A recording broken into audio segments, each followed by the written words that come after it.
In the autumn of 1925, a physicist named Erwin Schrödinger sat down and wrote a personal essay about his philosophy of life. Not about physics, about consciousness, about the nature of reality, about what he had been reading in the ancient texts of India. Those reflections later appeared in his philosophical writings, eventually collected in My View of the World.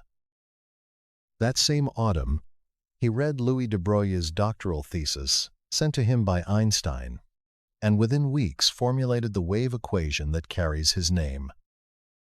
For Schrödinger, physics and philosophy may not have occupied entirely separate worlds, different inquiries perhaps directed toward related questions. Schrödinger was an early and passionate reader of Indian philosophy. He read the Upanishads. He studied Advaita Vedanta. He read about Buddhism. He engaged with these traditions not as curiosities, but as philosophical frameworks he found deeply relevant.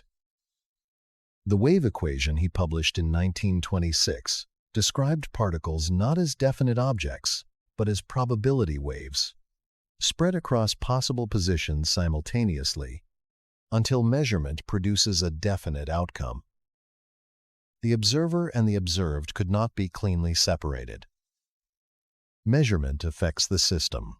Observation in quantum mechanics is not passive. Schrödinger came to see philosophical territory that reminded him of the Upanishads. Not by coincidence, not by accident, by reading. In 1944, Schrödinger published What is Life?, the book that launched molecular biology and inspired the discovery of the structure of DNA. Why was one of the founders of quantum mechanics turning repeatedly to the Upanishads? Why was the father of quantum mechanics citing ancient Indian philosophy in a book about the nature of life? Schrödinger's answer was precise. He had encountered the same problem from both directions. From physics, if measurement produces definite outcomes, and if observer and observed cannot be completely separated in quantum description, then what is the observer? Is the observer separate from the field it observes? Or is the observer a part of the field becoming aware of itself through the instrument of consciousness? Schrödinger wrote in What is Life? The multiplicity is only apparent. In truth, there is only one mind. This is the doctrine of the Upanishads. Not one of the doctrines, the doctrine. He had found in the Upanishads the philosophical framework that made his own equations feel less impossibly strange. Let us be precise about what Schrödinger actually wrote and what he was actually claiming. This is not a story about a physicist who had a spiritual awakening. This is a story about a physicist who encountered a structural problem at the foundations of his own science. The measurement problem, the observer problem, the hard question of what consciousness is and what its relationship to the physical world might be, and who found, in a tradition 2,500 years old, questions concerning consciousness and subjectivity explored with extraordinary philosophical rigor.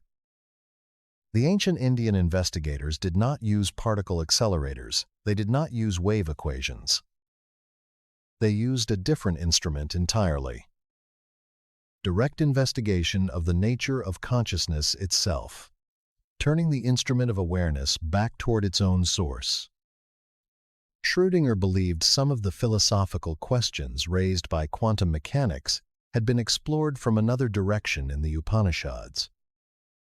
3 documented statements, each from a primary source, each precise.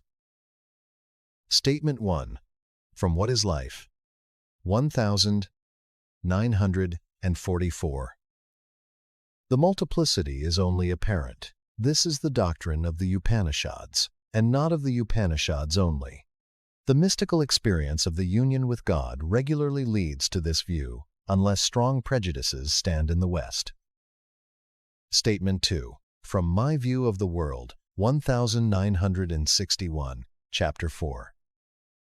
There is no kind of framework within which we can find consciousness in the plural. This is simply something we construct because of the temporal plurality of individuals, but it is a false construction. The only solution to this conflict, insofar as any is available to us at all, lies in the ancient wisdom of the Upanishad. Statement 3. From my view of the world. The world is given to me only once, not one existing and one perceived. Subject and object are only one. 3 statements from the man who formulated the wave equation. Multiplicity is apparent, the Upanishads say this. Consciousness cannot be found in the plural, the Upanishads say this. Subject and object are one, the Upanishads say this. For Schrödinger, the paradoxes of quantum theory invited philosophical comparison with the Upanishads. Schrödinger wrote something else that makes the depth of his engagement clear. In My View of the World, Chapter 5, he summarized his understanding of Vedanta. Vedanta teaches that consciousness is singular. All happenings are played out in one universal consciousness. There is no multiplicity of selves. And in the same book, reflecting on the Upanishadic formula Tattvam Asi, this is you. I am in the east and in the west. I am below and above. I am this entire world. He was not borrowing poetry. He was stating a philosophical position derived from his reading of the Upanishads, and he believed it was consistent with what quantum mechanics was revealing about the nature of observation. His biographer, Walter Moore, wrote that Schrödinger's system was, or that of the Upanishads, they were indistinguishable to him. Here is the precise structural convergence. The measurement problem in quantum mechanics. When a quantum system is measured, a definite outcome appears. Before measurement, the system is described as existing in a superposition of possibilities. In standard quantum descriptions, observer and observed cannot always be treated as entirely separate. In quantum theory, measurement is part of the process by which definite outcomes appear. This reflects the philosophical resonance Schrödinger found in the Upanishads. The Upanishads do not say, there is a self observing an external world. They say, subject and object are only one.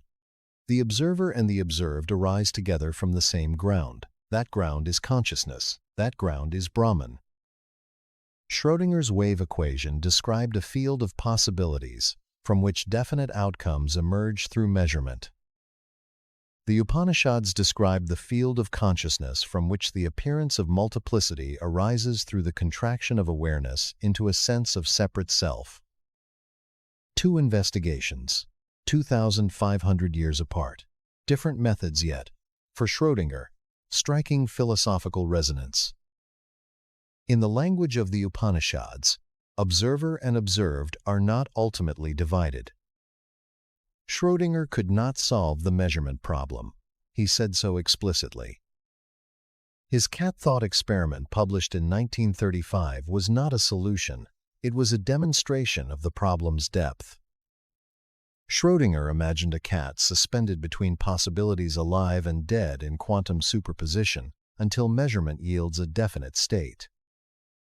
Schrödinger designed the thought experiment to show how strange, how philosophically troubling, the implications of quantum mechanics were if followed to their logical conclusion. And what the Upanishads offered him was not a mathematical solution. They offered him a different kind of answer. Not an equation that resolves the paradox from outside, a direct recognition available from inside. The paradox of the observer, the question of who is observing, does not resolve by finding a better equation. The Upanishads approach the question differently by turning investigation inward. When the question who is observing is pursued not as a physics problem, but as a direct inquiry into the nature of awareness itself, this is what the Upanishads prescribed. This is the kind of philosophical answer Schrödinger encountered in the Upanishads. Before the practice, a direct observation. Right now, there is awareness present.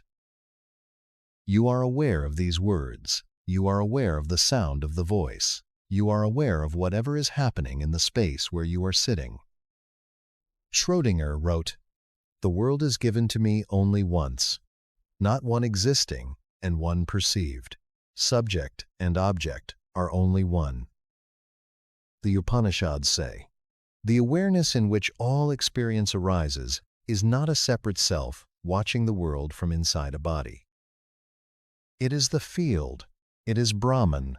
For some philosophical readers, quantum language invites comparison with deeper questions about consciousness, though physics itself does not make metaphysical claims. The observer Schrödinger wrestled with was, for him, not merely a technical problem, but a philosophical one. The practice. This is Atma Vichara, the inquiry the Upanishads prescribe for directly recognizing what Schrödinger described from outside. Sit comfortably, eyes closed.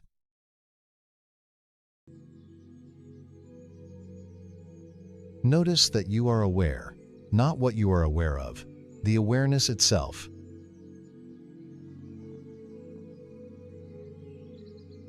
Now gently ask this question, not as a thought to be answered, as a direction of attention.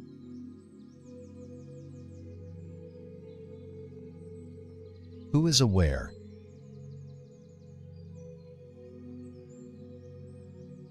Do not answer with a concept. Do not say, "I am." Simply look. Turn attention back toward its own source.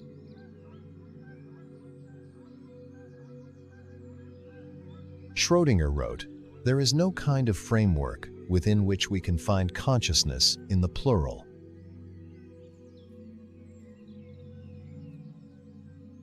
Look for the separate observer, the one standing apart from experience, watching from inside the skull.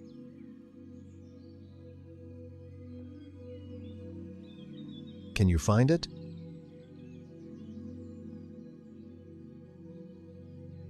What you find instead, or rather what you do not find, is the recognition the Upanishads call the knowledge by which all is known.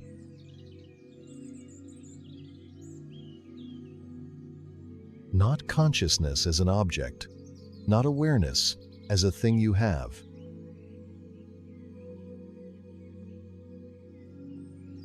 Awareness itself, the field, the singular consciousness, Schrödinger said, the Upanishads had already named.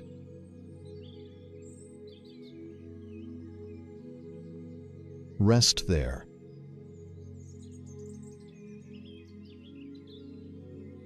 Let the breath return naturally.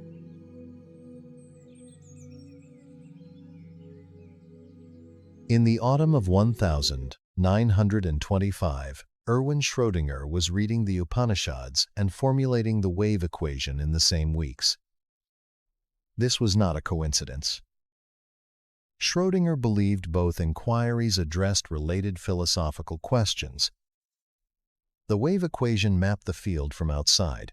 The Upanishads mapped it from inside.